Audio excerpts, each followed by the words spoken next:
termasuk daripada maksiatnya hati, wal amnu min makrillah, termasuk daripada merasa aman daripada makarnya Allah atau murkanya Allah. Dia merasa aman atas murkanya Allah. Ketika seseorang hamba melakukan kemaksiatan, dia merasa seolah-olah tidak berdosa, dia merasa seolah-olah biasa-biasa saja. Nah, ini termasuk daripada orang yang bermaksiat hatinya. Dia tidak pernah merasakan murkanya Allah. Kalau saya maksiat, saya akan mendapatkan murka dari Allah. Maka orang yang semacam ini, orang yang tidak peka hatinya atas murka Allah karena dia telah melanggar peraturan Allah, maka orang ini termasuk orang yang maksiat di dalam hatinya. Maka disifati orang yang fasik atau orang munafik itu apabila dia maksiat, dia merasa tidak berdosa di hadapan Allah Subhanahu wa taala. Ini orang yang hatinya penuh dengan karat. Ini orang hatinya penuh dengan kemunafikan, orang yang hatinya penuh dengan kotoran. Ketika dia bermaksiat, ketika dia berbuat kesalahan atas syariat Allah, merasa seolah-olah tidak berbuat apapun. Fal iyadu billah min dalik. Ya, ini jangan sampai kita merasa aman dari murkanya Allah Subhanahu wa taala. Jadi memang Allah itu Ghafurur Rahim, Allah itu Maha Pengampun, Allah itu Maha Pengasih. Iya, memang Allah Maha Pengampun, Allah Maha Pengasih, tapi jangan lupa innallaha sadidul iqab. Allah itu maha sadis. Allah itu bisa mengazab dengan sangat pedih kepada hamba-hambanya. Jadi jangan kita sepelekan murkanya Allah Subhanahu wa taala. Na'udzubillah min ghadabillah. Kita berlindung dari murkanya Allah Subhanahu wa taala. Dan termasuk maksiatnya hati yaitu wal kunutu min rahmatillah, yaitu seseorang yang berputus asa atas rahmatnya Allah. Maknanya ada orang yang merasa tidak diampuni oleh Allah. Saya ini sudah banyak melakukan pelanggaran, saya ini sudah banyak melakukan kemaksiatan, sekiranya Allah ini pasti tidak akan mengampuni aku. Lah, ini orang-orang yang kunut min rahmatillah. Jadi jangan sampai kita ini menjadi orang yang berputus asa atas rahmatnya Allah Subhanahu wa taala. Termasuk maksiatnya hati wattaqabur ala ibadillah, merasa sombong, merasa lebih mulia daripada hambanya Allah yang lain. Dia merasa lebih alim, dia merasa lebih saleh, dia merasa kedudukannya lebih tinggi. Ini termasuk daripada orang yang bermaksiat kepada Allah Subhanahu wa taala. Waria, dan riya, orang yang pamer, orang yang merasa lebih. Wal ujub, ujub dia bi taatillah, dia bangga, dia merasa mulia atas ketaatannya dia kepada Allah Subhanahu wa taala. Termasuk maksiatnya hati juga wal hikid. Apa itu hikid? Hasud. Hasud, tidak senang melihat orang dalam keadaan bergelimangan kesenangan, susah melihat orang senang, senang melihat orang susah. SMS ya, SMS. Susah melihat orang senang, senang melihat orang susah. Ini orang yang seperti orang yang hikid, orang yang hasud. Fal iyadu billah min dalik. Ala Abdillah wal makna hasad. Adapun makna hasad dikatakan karahiyatu ni'mati ala muslim wastiqaluha. Orang ini merasa benci dan kurang senang melihat nikmat-nikmat yang telah Allah berikan kepada hambanya. Kalau ada orang tidak senang dengan rezeki orang lain, maknanya dia telah memprotes atas anugerah Allah, maknanya dia menentang atas ketentuan Allah. Maka jangan sesekali seseorang ini memiliki perasaan hikid atau hasud, atau memiliki hati yang tidak senang atas kenikmatan yang Allah berikan kepada saudara kita. Wa min ma'asihil israru ala ma'siyatillah, termasuk daripada maksiatnya hati yang lain adalah terus menerus melakukan kemaksiatan kepada Allah. Maksiat tiap hari mabuk, tiap hari judi, tiap hari melakukan maksiat, ini termasuk daripada orang yang hatinya rusak atau dia tidak memiliki sopan santun kepada Allah Subhanahu wa taala. Dan dikatakan juga termasuk orang yang hatinya kotor, yaitu wal bukhul, medit, pelit, pahit, kayak jadam, pahit, wis gak iso blas hartanya dinikmati orang lain, tidak mau berbagi sama sekali, tidak mau sodakoh sama sekali. Kadang saking pelitnya uang zakat iki lho gak gelem ngetokno. Zakat, tahukah zakat itu? Zakat itu penyakitnya harta, kotorannya harta, musibahnya harta. Ini zakat. Makanya kalau ada orang kaya, hartanya mencapai nisab, lalu pekerjaannya sudah haul mencapai 1 tahun, dia nggak mau mengeluarkan zakat, lihat orang-orang semacam ini telah memakan kotorannya sendiri. Kalau ada orang hartanya lebih, lalu dia tidak mau mengeluarkan zakat, dia telah memakan kotorannya sendiri, dia telah menikmati penyakitnya sendiri, dan dia telah menelan musibah yang telah Allah sediakan. Na'udzubillah min dzalik. Jadi kalau kita ingin melihat kekayaan seseorang, gampang. Wong sugih ambek gak sugih itu dilihat dari zakatnya, Pak. Bukan dari mobilnya yang mewah, bukan dari rumahnya yang mewah. Orang kaya atau tidak, lihat bagaimana dia mengeluarkan zakat. Semakin besar zakatnya, semakin kaya. Kalau kita lihat orang yang punya rumah mewah, mobilnya mewah, nggak mau mengeluarkan zakat, melarat di hadapan manusia dan lebih melarat lagi di hadapan Allah Subhanahu wa taala. Maka berhati-hatilah kita terhadap harta kita. Apabila sudah mencapai nisab, apabila sudah haul, sudah 1 tahun, maka keluarkanlah zakat. Jangan sampai bukhul, jangan bakhil, jangan medit, jangan sampai kita enggan harta kita, fasilitas kita dinikmati oleh orang lain. Medit, ojo sampai medit. Punya mobil banyak, dipinjam 1 nggak boleh, medit. Punya motor dipinjam nggak boleh, medit. Ada bukhul. Wong bakhil ini tidak akan pernah masuk surga atau mencium bau surga. Makanya hati-hati, medit ya sing tenanan, ojo setengah-setengah, wis nemisan. Jadi lek medit, katanya orang kalau bakhil itu pangkal kaya. Ndak ada, Pak. Rumus yang paling benar tuh rumusnya Allah. Semakin kita loyal kepada agama Allah, loyal kepada umat, loyal kepada dakwah, insya Allah harta kita akan dilimpahkan oleh Allah Subhanahu wa taala. Jangan pelit di dalam harta. Na'udzubillah min dzalik. Bima aujaballahu taala, atas segala perintah Allah.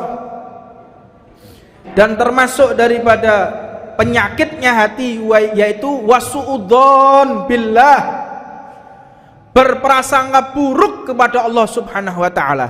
Jangan sesekali kita berprasangka buruk kepada Allah, karena segala prasangka kita itu yang terjadi kepada diri kita.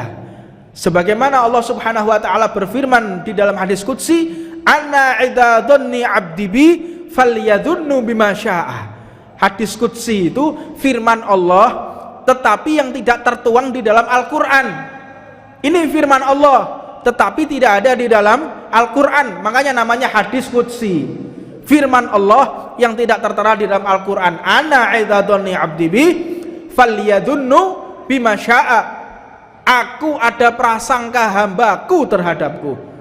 Kalau aku turunkan rahmat, dia menyangka itu adalah musibah, maka jadinya musibah. Kalau aku turunkan musibah, tapi dia berprasangka baik kepadaku, husnudzon kepadaku, maka musibah menjadi perkara yang baik. Allah sediakan penyakit, Allah sediakan musibah, Allah sediakan ujian. Kita berprasangka baik kepada Allah, ini bukan ujian, ini nikmat, ini bukan musibah, ini anugerah, maka jadinya adalah anugerah, jadinya adalah rezeki dari Allah Subhanahu wa taala. Maka berhati-hatilah kita kepada hambanya Allah. Wa bi khalqillah, dan kita berhati-hati kepada Allah, wa bi khalqillah, dan kita berhati-hati kepada hambanya Allah. Di samping kita berhati-hati kepada Allah, kita pun harus berhati-hati kepada hambanya Allah, berprasangka baik kepada hambanya Allah. Ini ada satu kisah di zaman Nabi Musa. Itu ada seorang soleh, ada orang ahli ibadah. Orang ahli ibadah ini dia lagi keluar di bulan Ramadan. Bulan Ramadan itu bukan hanya untuk umat Islam, tapi Lailatul Qadar hanya untuk umat Islam. Bulan Ramadan, bulan puasa ini juga ada di bulan-bulan yang lain. Ada seseorang yang berpuasa selama 400 tahun, berpuasa selama 400 tahun, sholat malam selama 400 tahun, sujud selama 400 tahun. 400 tahun hanya beribadah kepada Allah. Di siang hari di bulan puasa, seorang abid ini, seorang ahli ibadah ini keluar. Ketika keluar, dilihat di situ ada seseorang di siang hari bulan Ramadan membawa minuman keras. Ketika membawa minuman keras, ahli ibadah ini menolehkan wajahnya. Orang ahli maksiat ini juga menolehkan wajahnya.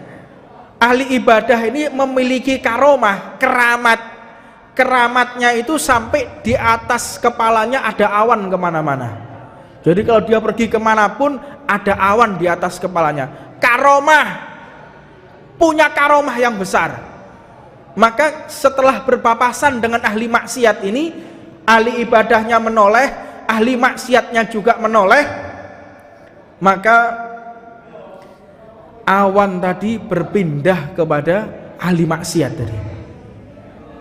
Dan ahli ibadah ini semakin hari semakin jauh dari Allah. Dan pada akhirnya ahli ibadah ini meninggal dalam keadaan tidak beriman kepada Allah Subhanahu wa taala. Dan ahli maksiat tadi meninggal dalam keadaan membawa karomah tadi. Akhirnya ini takdir, dan kita harus berhati-hati menggunakan hati kita, berhati-hati menggunakan mata kita. Jangan sesekali kita meremehkan siapapun, walaupun jelas-jelas dia bermaksiat kepada Allah, walaupun jelas-jelas dia menenteng minuman keras.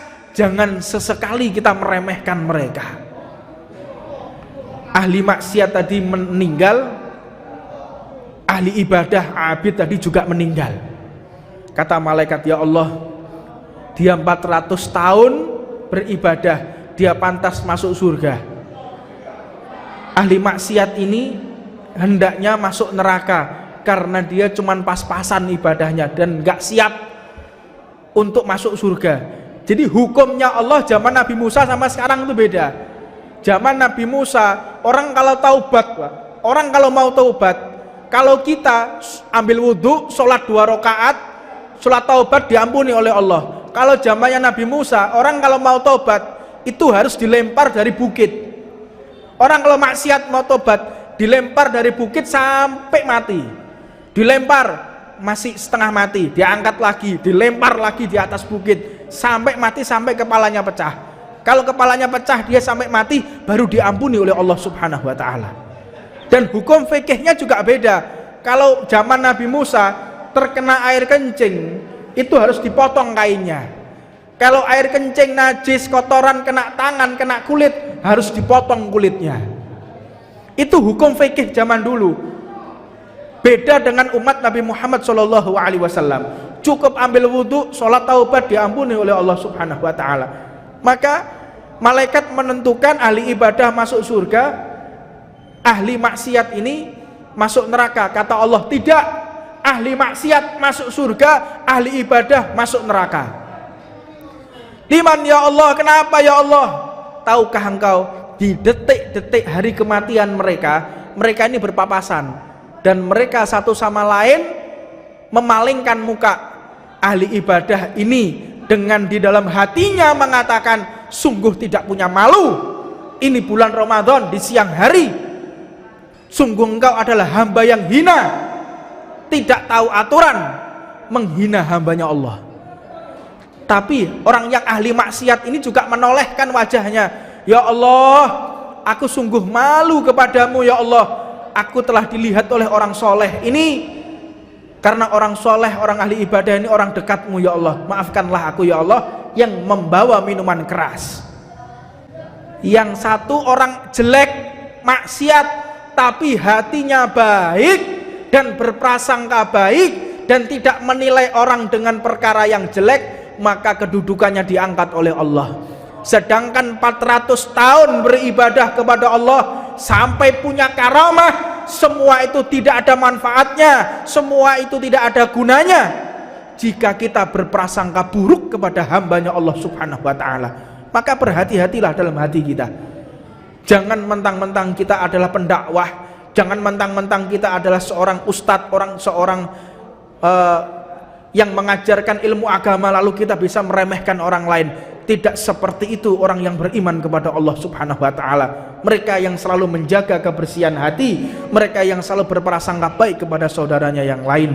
Mudah-mudahan yang sedikit ini ada manfaatnya buat kita dan membuahkan hasil kita semakin dekat dengan Allah dan semakin kita dicintai oleh baginda Nabi Muhammad sallallahu alaihi wasallam. Rabbana atina fid dunya hasanah wa fil akhirati hasanah wa qina adzabannar wa 'ala man wa sayyidihi Umar bin Hafid wa 'ala kutub zaman wa ila hadratin Nabi Muhammadin sallallahu alaihi wasallam. Siril Fatihah. Bismillahirrahmanirrahim. Alhamdulillahi rabbil alamin. Wassalatu wassalamu ala asrafil anbiya'i wal mursalin Sayyidina Muhammadin wa ala alihi wa sahbihi wa man tabi'ahu bi ihsanin ila yaumiddin. Subhanaka la ilma lana illa ma 'allamtana innaka antal alimul hakim. Rabbi israh li sadri wa yassir li amri wahlul 'uqdatam min lisani yafqahu qawli. Assalamu alaikum warahmatullahi wabarakatuh. Qala radhiyallahu ta'ala wa nafa'ana Allah bihi. Faslun fil adab, minha hifdzul qalbi wal jawarihi minal ma'asi. Di dalam perkara yang terpenting yang kita lakukan di atas bumi ini, yaitu adalah menjaga akhlak atau sopan santun. Al-akhlak fauqul ilm. Sesungguhnya akhlak, sopan santun itu adalah di atas ilmu. Percuma seseorang itu memiliki ilmu tetapi dia tidak memiliki akhlak yang baik. Dan tidak mungkin seseorang itu memiliki akhlak yang baik dia tidak punya ilmu, enggak mungkin. Pasti dia memiliki ilmunya Nabi Muhammad sallallahu alaihi wasallam. Adapun di dalam kitab Risalatu Jami'ah ini, wa hifdzul qalbi minal ma'asi wajibun ala kulli muslimin. Menjaga hati ini terutama. Sopan santunnya hati, adabnya hati, akhlaknya hati, ini yang terpenting. Al-Imamul Ghazali di dalam Ihya-nya masalah hati ini ada di juz 3, dan ini yang paling banyak diungkap karena di zaman ini orang pandai membuat bungkusan, pandai pencitraan, dan sangat lihai sekali menipu mata. Maka yang terpenting di dalam tubuh manusia itu bukan pakaian, sebagaimana Allah Subhanahu wa taala berfirman dalam hadis qudsi, innallaha la yanduru ila suwarikum wala ila ajsadikum walakin yanduru ila qulubikum wa niyatikum. Allah Subhanahu wa taala mengatakan di dalam hadis Nabi Muhammad sallallahu alaihi wasallam, Allah ini tidak pernah melihat pakaian kita. Allah ini tidak pernah melihat suku atau bangsa mana kita berada. Bukan, oh ini cucunya seorang wali, ini turunannya seorang nabi, ini turunannya para pejabat. Tidak dilihat dari sisi itu Allah Subhanahu wa taala memandang hambanya. Tidak pula dengan pakaian.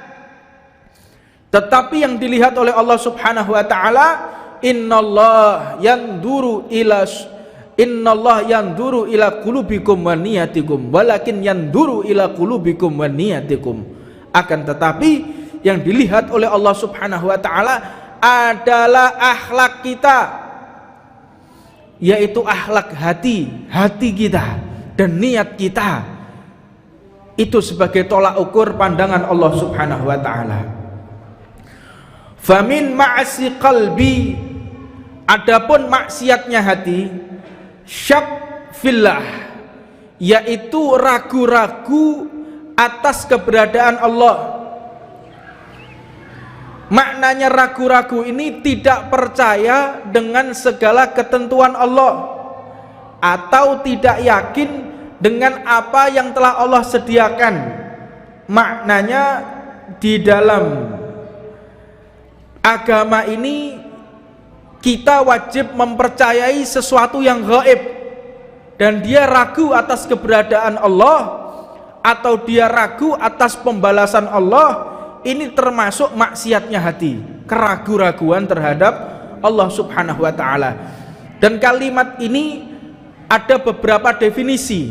Ada definisi secara tafsir Quran, ada definisi secara hadis, ada definisi secara tasawuf, ada juga definisi secara fikih, tafaquh fiddin. Nah, di sini banyak pembahasan. Saya tidak akan berpanjang-panjang di situ, tetapi ingin melanjutkan apa yang ada di dalam kitab ini, termasuk daripada maksiatnya hati wal amnu min makrillah, termasuk daripada merasa aman daripada makarnya Allah atau murkanya Allah. Dia merasa aman atas murkanya Allah. Ketika seseorang hamba melakukan kemaksiatan, dia merasa seolah-olah tidak berdosa. Dia merasa seolah-olah biasa-biasa saja. Nah, ini termasuk daripada orang yang bermaksiat hatinya. Dia tidak pernah merasakan murkanya Allah. Kalau saya maksiat, saya akan mendapatkan murka dari Allah. Maka orang yang semacam ini, orang yang tidak peka hatinya atas murka Allah karena dia telah melanggar peraturan Allah, maka orang ini termasuk orang yang maksiat di dalam hatinya. Maka disifati orang yang fasik atau orang munafik itu apabila dia maksiat, dia merasa tidak berdosa di hadapan Allah Subhanahu wa taala. Ini orang yang hatinya penuh dengan karat. Ini orang hatinya penuh dengan kemunafikan, orang yang hatinya penuh dengan kotoran. Ketika dia bermaksiat, ketika dia berbuat kesalahan atas syariat Allah, merasa seolah-olah tidak berbuat apapun. Fal iyadu billah min dalik. Nah, ini jangan sampai kita merasa aman dari murkanya Allah Subhanahu wa taala. Jadi memang Allah itu Ghafurur Rahim, Allah itu Maha Pengampun, Allah itu Maha Pengasih. Iya, memang Allah Maha Pengampun, Allah Maha Pengasih. Tapi jangan lupa, Innallaha Sadidul Iqab. Allah itu Maha Sadis. Allah itu bisa mengazab dengan sangat pedih kepada hamba-hambanya. Jadi jangan kita sepelekan murkanya Allah Subhanahu wa taala. Na'udzubillah min ghadabillah. Kita berlindung dari murkanya Allah Subhanahu wa taala. Dan termasuk maksiatnya hati yaitu wal kunutu min rahmatillah, yaitu seseorang yang berputus asa atas rahmatnya Allah.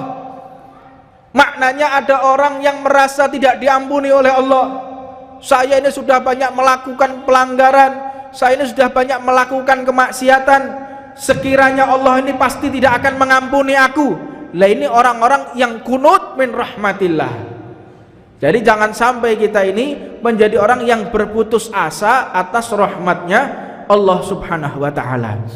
Termasuk maksiatnya hati, wattakabur ala ibadillah, merasa sombong, merasa lebih mulia daripada hambanya Allah yang lain. Dia merasa lebih alim, dia merasa lebih soleh, dia merasa kedudukannya lebih tinggi. Ini termasuk daripada orang yang bermaksiat kepada Allah subhanahu wa ta'ala. Waria, dan riya, orang yang pamer, orang yang merasa lebih. Wal ujub, ujub dia bita'atillah, dia bangga, dia merasa mulia atas ketaatannya dia kepada Allah subhanahu wa ta'ala. Termasuk maksiatnya hati juga wal hikid. Apa itu hikid? Hasud.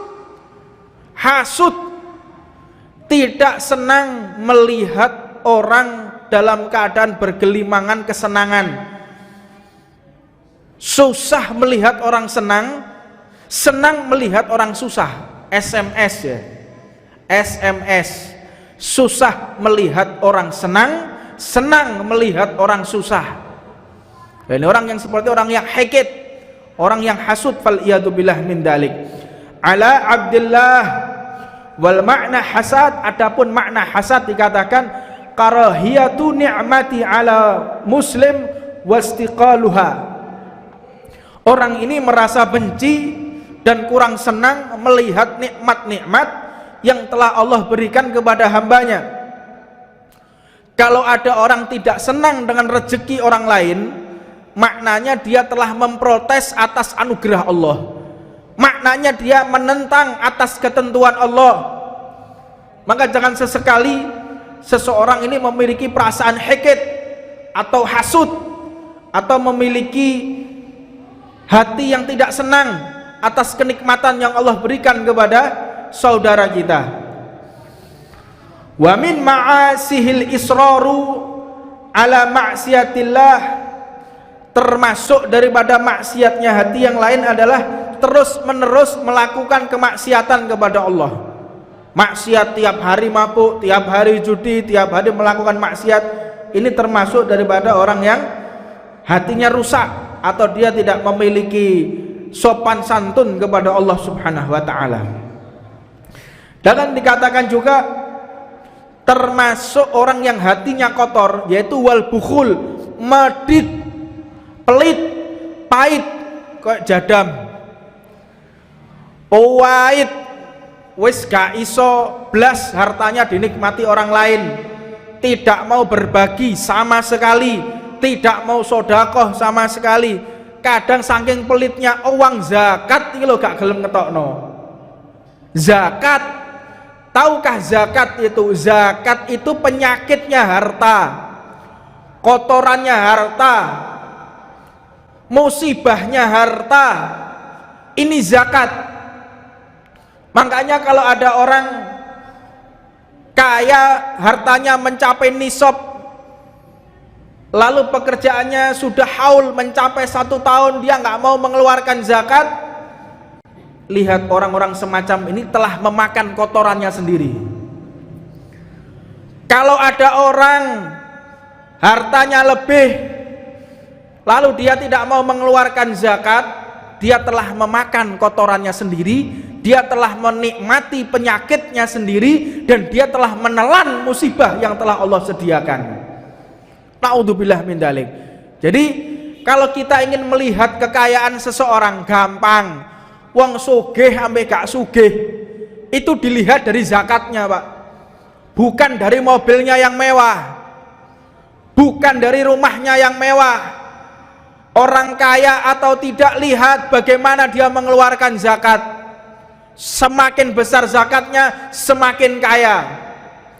Kalau kita lihat orang yang punya rumah mewah, mobilnya mewah, nggak mau mengeluarkan zakat, melarat di hadapan manusia dan lebih melarat lagi di hadapan Allah Subhanahu wa taala. Maka berhati-hatilah kita terhadap harta kita. Apabila sudah mencapai nisab, apabila sudah haul, sudah 1 tahun, maka keluarkanlah zakat. Jangan sampai bukhul, jangan bakhil, jangan medit, jangan sampai kita enggan harta kita, fasilitas kita dinikmati oleh orang lain. Medit, ojo sampai medit. Punya mobil banyak, dipinjam 1 nggak boleh, medit. Punya motor dipinjam nggak boleh, medit. Ada bukhul. Wong bakhil ini tidak akan pernah masuk surga atau mencium bau surga. Makanya hati-hati, medit ya sing tenanan, ojo setengah-setengah, wis nemisan. Jadi lek medit, katanya orang kalau bakhil itu pangkal kaya. Ndak ada, Pak. Rumus yang paling benar tuh rumusnya Allah. Semakin kita loyal kepada agama Allah, loyal kepada umat, loyal kepada dakwah, insya Allah harta kita akan dilimpahkan oleh Allah Subhanahu wa taala. Jangan pelit di dalam harta. Na'udzubillah min dalik. Bima aujaballahu taala, atas segala perintah Allah, dan termasuk daripada penyakitnya hati yaitu wasu'udzon billah, berprasangka buruk kepada Allah Subhanahu wa taala. Jangan sesekali kita berprasangka buruk kepada Allah, karena segala prasangka kita itu yang terjadi kepada diri kita. Sebagaimana Allah Subhanahu wa taala berfirman di dalam hadis qudsi, "Ana idza dhanni 'abdi bi falyadhunnu bima syaa." Hadis qudsi itu firman Allah, tetapi yang tidak tertuang di dalam Al-Qur'an. Ini firman Allah, tetapi tidak ada di dalam Al-Qur'an. Makanya namanya hadis qudsi. Firman Allah yang tidak tertera di dalam Al-Qur'an. Ana idza dhanni 'abdi bi falyadhunnu bima syaa. Aku ada prasangka hambaku terhadapku. Kalau aku turunkan rahmat, dia menyangka itu adalah musibah, maka jadinya musibah. Kalau aku turunkan musibah, tapi dia berprasangka baik kepadaku, husnudzon kepadaku, maka musibah menjadi perkara yang baik. Allah sediakan penyakit, Allah sediakan musibah, Allah sediakan ujian. Kita berprasangka baik kepada Allah, ini bukan ujian, ini nikmat, ini bukan musibah, ini anugerah, maka jadinya adalah anugerah, jadinya adalah rezeki dari Allah Subhanahu wa taala. Maka berhati-hatilah kita kepada hambanya Allah, wa bi khalqillah, dan kita berhati-hati kepada Allah, wa bi khalqillah, dan kita berhati-hati kepada hambanya Allah. Di samping kita berhati-hati kepada Allah, kita pun harus berhati-hati kepada hambanya Allah, berprasangka baik kepada hambanya Allah. Ini ada satu kisah di zaman Nabi Musa. Itu ada seorang soleh, ada orang ahli ibadah. Orang ahli ibadah ini dia lagi keluar di bulan Ramadan. Bulan Ramadan itu bukan hanya untuk umat Islam, tapi Lailatul Qadar hanya untuk umat Islam. Bulan Ramadan, bulan puasa ini juga ada di bulan-bulan yang lain. Ada seseorang yang berpuasa selama 400 tahun, berpuasa selama 400 tahun, sholat malam selama 400 tahun, sujud selama 400 tahun. 400 tahun hanya beribadah kepada Allah. Di siang hari di bulan puasa, seorang abid ini, seorang ahli ibadah ini keluar. Ketika keluar, dilihat di situ ada seseorang di siang hari bulan Ramadan membawa minuman keras. Ketika membawa minuman keras, ahli ibadah ini menolehkan wajahnya. Orang ahli maksiat ini juga menolehkan wajahnya. Ahli ibadah ini memiliki karomah, keramat keramatnya itu sampai di atas kepalanya ada awan kemana-mana. Jadi kalau dia pergi kemanapun ada awan di atas kepalanya. Karomah, punya karomah yang besar. Maka setelah berpapasan dengan ahli maksiat ini, ahli ibadahnya menoleh, ahli maksiatnya juga menoleh, maka awan tadi berpindah kepada ahli maksiat tadi. Dan ahli ibadah ini semakin hari semakin jauh dari Allah. Dan pada akhirnya ahli ibadah ini meninggal dalam keadaan tidak beriman kepada Allah Subhanahu wa taala. Dan ahli maksiat tadi meninggal dalam keadaan membawa karomah tadi. Akhirnya ini takdir. Dan kita harus berhati-hati menggunakan hati kita, berhati-hati menggunakan mata kita. Jangan sesekali kita meremehkan siapapun, walaupun jelas-jelas dia bermaksiat kepada Allah, walaupun jelas-jelas dia menenteng minuman keras. Jangan sesekali kita meremehkan mereka. Ahli maksiat tadi meninggal, ahli ibadah abid tadi juga meninggal. Kata malaikat, ya Allah, dia 400 tahun beribadah, dia pantas masuk surga. Ahli maksiat ini hendaknya masuk neraka karena dia cuman pas-pasan ibadahnya dan gak siap untuk masuk surga. Jadi hukumnya Allah zaman Nabi Musa sama sekarang itu beda. Zaman Nabi Musa, orang kalau taubat, orang kalau mau taubat, kalau kita ambil wudhu, sholat 2 rakaat, sholat taubat diampuni oleh Allah. Kalau zamannya Nabi Musa, orang kalau mau taubat itu harus dilempar dari bukit. Orang kalau maksiat mau taubat dilempar dari bukit sampai mati. Dilempar masih setengah mati, diangkat lagi, dilempar lagi di atas bukit sampai mati, sampai kepalanya pecah. Kalau kepalanya pecah dia sampai mati, baru diampuni oleh Allah Subhanahu wa taala. Dan hukum fikihnya juga beda. Kalau zaman Nabi Musa terkena air kencing, itu harus dipotong kainnya. Kalau air kencing najis, kotoran kena tangan, kena kulit, harus dipotong kulitnya. Itu hukum fikih zaman dulu. Beda dengan umat Nabi Muhammad SAW. Cukup ambil wudhu, sholat taubat, diampuni oleh Allah Subhanahu wa taala.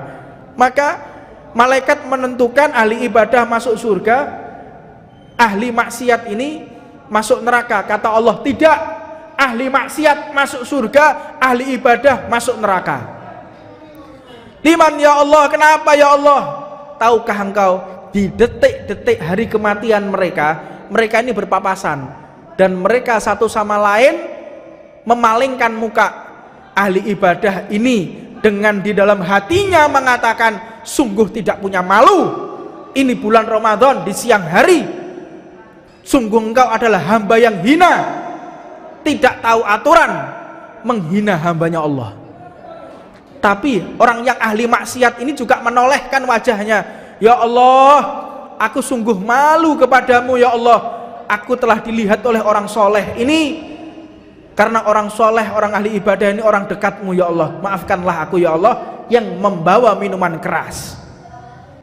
Yang satu orang jelek, maksiat, tapi hatinya baik dan berprasangka baik dan tidak menilai orang dengan perkara yang jelek, maka kedudukannya diangkat oleh Allah.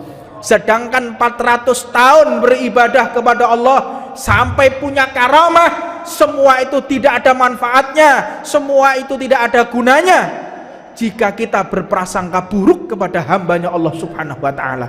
Maka berhati-hatilah dalam hati kita. Jangan mentang-mentang kita adalah pendakwah, jangan mentang-mentang kita adalah seorang ustadz, seorang yang mengajarkan ilmu agama lalu kita bisa meremehkan orang lain. Tidak seperti itu orang yang beriman kepada Allah Subhanahu wa ta'ala. Mereka yang selalu menjaga kebersihan hati, mereka yang selalu berprasangka baik kepada saudaranya yang lain. Mudah-mudahan yang sedikit ini ada manfaatnya buat kita dan membuahkan hasil kita semakin dekat dengan Allah dan semakin kita dicintai oleh baginda Nabi Muhammad sallallahu alaihi wasallam. Rabbana atina fid dunya hasanah wa fil akhirati hasanah wa qina adzabannar. wa ala mana wa sayyidihi Umar bin Hafid wa ala kutub zaman wa ila hadratin Nabi Muhammadin sallallahu alaihi wasallam. Siril Fatihah.